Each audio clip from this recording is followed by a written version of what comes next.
The Gray Road fire was sadness overload, dealing with all those people down there, and it kind of gives me a little taste of it. Right now on Up with KREM, a local man feeling his own loss as his business goes up in flames, how he now looks to recover.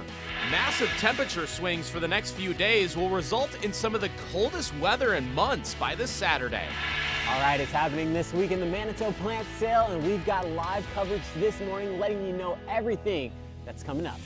A race to save Washington orcas as their population is dropping quickly. This morning, our Environment Northwest team dives into the endangered species.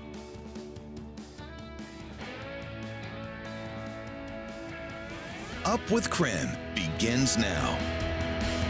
Hi there, good morning. It is 6 a.m. on your Wednesday. Thanks so much for starting off your day with us here on Up with KREM. I'm Shannon Curtis.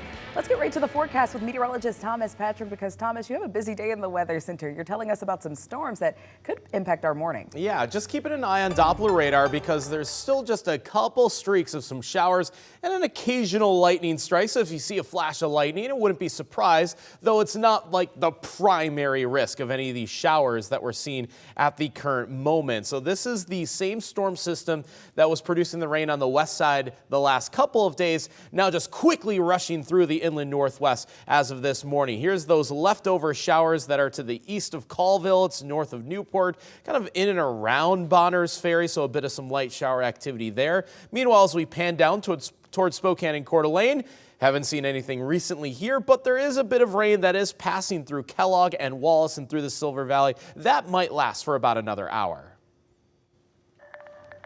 All right, at 6:02, we're taking a live look at I-90 in Havana right now. As you can see, no real traffic concerns to report at this time, and not really a lot of cars out on the roads either. Of course, we'll continue keeping an eye out on things all morning long and let you know if anything changes.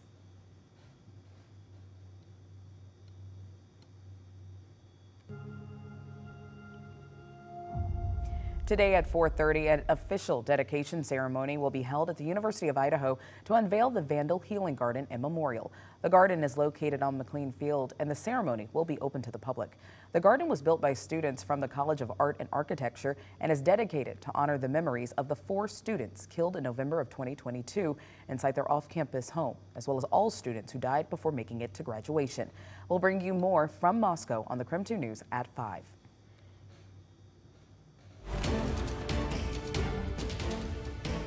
New court documents show Brian Kohberger's defense team is doubling down on efforts to move his trial out of Latah County. Kohberger is accused of killing 4 University of Idaho students. Prosecutors say jurors in the county will be able to fairly decide the case. The defense disagrees, this time referencing a phone survey that asked people what would happen if Kohberger was found not guilty. Documents show one response said, quote, they'd burn the courthouse down. Another said, quote, they'd probably find him and kill him.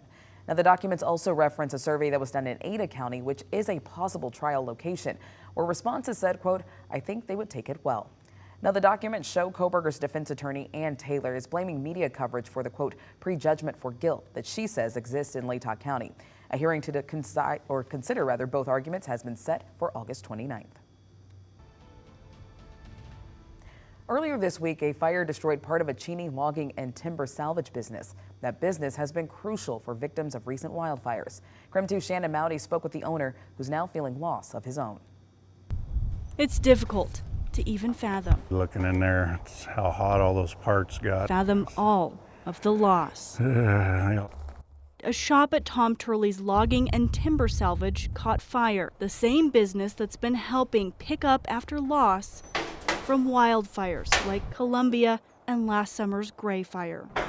The Gray Road fire was sadness overload, dealing with all those people down there, and it kind of gives me a little taste of it. Tom Turley says he's sure the fire started with this fifth wheel, which he'd plugged in preparation to head to Kendrick this week to salvage pine from the Texas fire. Yeah, it was a 38-footer. It was nice. I was pretty proud of that. Only got to use it a couple times. Inside the shop was equipment, parts, and tools he inherited from his father. Maybe more than $250,000, he estimates. A total loss. Yeah. She got hot. Real hot. That's just hard to figure. Yeah, no insurance on that either. I was just going to do it here at the end of the week. And now, another salvage. This time, personal. It'll be quite the cleanup process and sift through, Shannon Mowdy, pick out what I can and KREM 2 News. junk the rest. As recovery efforts continue in both Elk and Medical Lake, the Inovia Foundation says that close to $1.3 million have been raised by local partners for these communities. This morning, about $700,000 has already been spent on things like emergency shelters, food, and clothing. The director of the New Hope Resource Center says the situation is very different for those who had insurance than for those who didn't. Had insurance are doing really well for the most part. Some have already moved into their new manufactured homes or have foundations poured. But for the families that didn't have insurance, the situation looks really different, and they'll be spending another winter in an RV. According to statistics from the Salvation Army, there are currently 54 cases open with disaster case managers for both the Elk and Medical Lake areas. Of those cases, just 4% of people who lost their homes were insured. The rest were either underinsured or had no insurance at all. Well, preparations are underway right now for the annual fall plant sale at Manito Park, and that's where we'll find our Brandon T. Jones this morning. So, Brandon, we know these sales are a lot of fun, but what do shoppers need to know this go round? Yeah, I mean, come on, we're in hibiscus heaven right over here right now, Channing, and that's what they need to know, because it's not just the hibiscus heaven, and there's a more proper name for these, and we'll get into that in a couple seconds, but before that, I got to introduce you. I don't even know if you need an introduction. Gabi Tilly with the Friends of Manito. Gabi, how are you feeling today? Oh, I am feeling in plant heaven. In plant heaven, right? Yeah. All right. Well, and so we're over here by the hibiscus right now, and a couple of them are still on the verge of blooming, but I mean, there is a lot of color, there's a lot of beauty over here. Can you talk about this particular section really quick? Yeah, so we have 6 different varieties of hardy, actually I think there's 12 total of different varieties of hardy hibiscus, and people are always amazed that we can grow these in this area because they look so tropical. Absolutely. But they're hardy to zone 4, which is minus 25, I think. Yep. You know, so we'll have them all for sale, and they usually fly out the door rather quickly. I imagine. And we have somebody dedicated that is just going to help you with information about how to take care of these at the plant sale. One of the other things I want to talk to you about information is every plant comes with one of these cards, and these cards give you the information about the plant. It tells you which one it is, the zone that it is, how tall it gets, how wide it gets, whether it needs water, average water, or what kind of soil it likes. And you can I tell people, take a picture of this so that you can take that information home with you. And in our tags that have the price on them, they also have that information on them. And there's a deer on there, like with a cross sign in it. So does that mean like, they'll try to eat it? Oh, or, yeah. Oh, okay, that's what it is. Yeah. Yeah. If it has an X through the deer, don't buy this if you live in deer heaven. And then I'll also tell you on there like the bee symbol and the hummingbird, which means that the pollinators like them. So a lot of information. We also have the master gardeners here. We have water-wise people. We have pollinator people.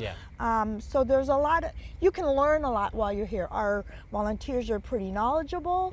And they work hard too. I've been here around them a couple of times. It's like so detailed. It's a beautiful process, as they're working and working together. It's really cool. Yeah, absolutely. Yeah, we love our volunteers.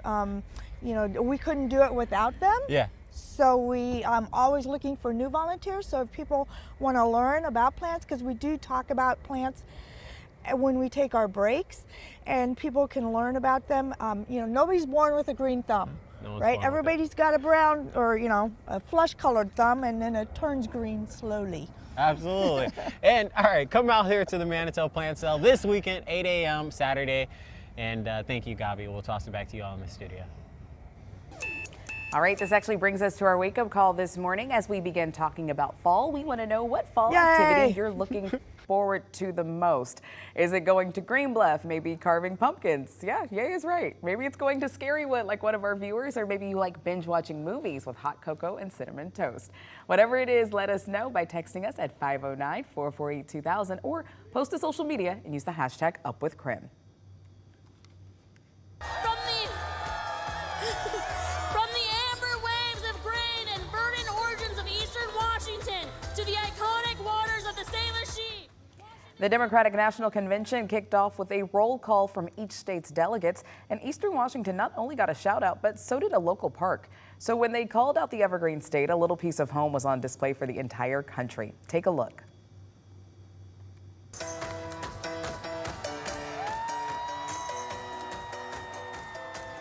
So you can see it here on the screen behind the main stage in Chicago. That is Manito Park. So Visit Spokane posted this photo on LinkedIn yesterday, saying that they were happy to help put Spokane in the national spotlight.